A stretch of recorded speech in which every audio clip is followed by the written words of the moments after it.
8টি বর্জনীয়র 1 নাম্বার, বিলম্বে ইফতার করবেন না কখনো। 1 নাম্বার, দেরি করে ইফতার করা নিষিদ্ধ। ইহুদিরা দেরি করে ইফতার করে। লা ইয়াজালুন নাসু আলা খাইরিন মা আজ্জালুল ফিতরা। বিশ্বনবী বলেছেন, এই উম্মত যতদিন আগে আগে ইফতার করবে, এই উম্মতের কপাল থেকে কল্যাণ কেউ ছিনিয়ে নিতে পারবে না। চিল্লায় বলেন ঠিক কি না? আজানের জন্য বসে থাকবেন না, সময় দেখবেন। স্থানীয় সময় যখন সূর্যাস্ত হওয়া মাত্রই বিসমিল্লাহ, খেজুর খেয়ে ফেলবো।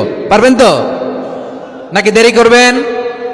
2 নাম্বার, রমাদানের পবিত্রতা বজায় রাখবো। কোনো তর্ক বিতর্ক অশ্লীলতায় আমরা জড়াবো না, ঝগড়া করবো না, সরাসরিও না, ফেসবুকেও না। করবেন কেউ গালি দিলে বলবেন ইন্নিমরুন সায়েম, আমি রোজাদার।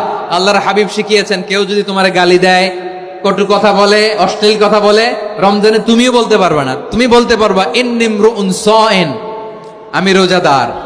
আজকে থেকে নিয়ত করেন, রমজানে কেউ গালি দিলে আপনি একটা গালি দিবেন নাকি? কি বলবেন? রোজাদার, রমজানের পবিত্রতা আমি ভঙ্গ করতে পারবো না। অশ্লীল নাটক সিনেমা আমরা দেখবো না। ব্যাড হ্যাবিট থাকলে রমাদানে এটা ছাড়ার মহা সুযোগ। স্মোকিং এর অভ্যাস আছে অনেকের, ঠিক কিনা? চাঁপাইনবাবগঞ্জে আপনারা স্মোকিং করেন? হ্যাঁ, না না আমরা করি না। বলেন করি না। করবেন না কেউ। যদি কারো থাকে, কে করে হাত তোলালাম না আমি। এই রমাদানে এই স্মোকিং হ্যাবিট থেকে আমরা বেরিয়ে আসবো, ঠিক কিনা বলেন? 3 নাম্বার, আমরা মিথ্যা বলবো না। বিশ্বনবী বলেন, মানলাম ইয়াদা কাওলা যুরি ওয়াল আমালা বিহি ফালাইসা লিল্লাহি হাজাতুন ফি আইয়াদা তাআমাহু ওয়া শারাবা। যে রমজানে মিথ্যা কথা, মিথ্যা কাজ, মিথ্যা সাক্ষী ছাড়তে পারে নাই, তার না খেয়ে থাকা, উপবাস থাকা দিয়ে আল্লাহর কিছু যায় আসে না। এজন্য মিথ্যার সাথে আমাদের কোনো সম্পর্ক আছে? মিথ্যা বলবো না। 4 নাম্বার, অপচয় করব না। ইন্নাল মুবাযযিরিনা কানু ইখওয়ানাশ শায়াতিন ওয়া কানা শাইতানু লিরাব্বিহি কাফুরা। অপচয়কারী শয়তানের ভাই। আচ্ছা, যে শয়তানের ভাই ও নিজেও আরেকটা কি? শয়তান। যে শয়তানের ভাই ও নিজেও আরেকটা কি? অপচয় করব না। ইফতারি করতে যে আমরা অনেকে অপচয় করি, এগুলো করবেন আপনারা না। অপচয় অপব্যয় করব না। 5 নাম্বারে, রিয়া, লোক দেখানো ইবাদত আমরা করব না। লোক দেখানোর জন্য নামাজ, রোজা, জিকির, তেলাওয়াত, দান সদকা এগুলো করলে আল্লাহর দরবারে এগুলো কবুল হবে? বিশ্বনবী বলেন, দাজ্জালের ফিতনার চেয়ে একটা বড় ফিতনার ভয় আমি করি। সেটা কি? আর রিয়া, শো অফ মেন্টালিটি, লোক দেখানো মানসিকতা। এটা থেকে আমরা বিরত থাকবো ইনশাআল্লাহ।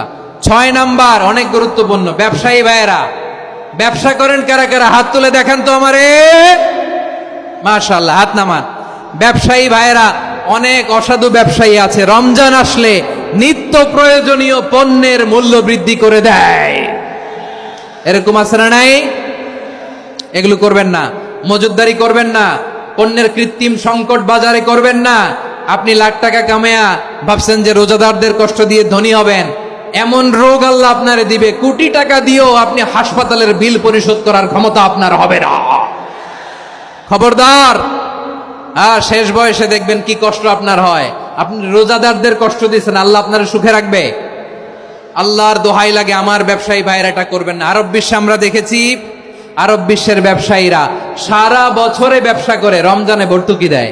আর আমার দেশের কিছু অসাধু ব্যবসায়ী রমজানে গলাকাটা ব্যবসা করে আর সারা বছর সইটার উপর দিয়ে চলে। চিল্লায় বলেন ঠিক কিনা? করবেন না, এটা করবেন না। নিত্য প্রয়োজনীয় পণ্যের মূল্য বৃদ্ধি করা হারাম। পণ্যের কৃত্রিম সংকট তৈরি করা হারাম। মজুদদারি করা হারাম। রোজাদারদেরকে কষ্ট দেয়া হারাম। এটা করবেন না। 7 নাম্বারে সর্বশেষ কথা, অধীনস্থ যারা আছে তাদের কাজের চাপ আপনারা কমিয়ে দিবেন। কাজের লোক, ফ্যাক্টরির ওয়ার্কার, স্টাফ, তাদের প্রতি যদি রহম করেন, আপনার উপর রহম করবে কে? এই পবিত্র রমাদানে 7টা করণীয়, 7টা বর্জনীয় মনে রাখা যাবে তো ইনশাআল্লাহ?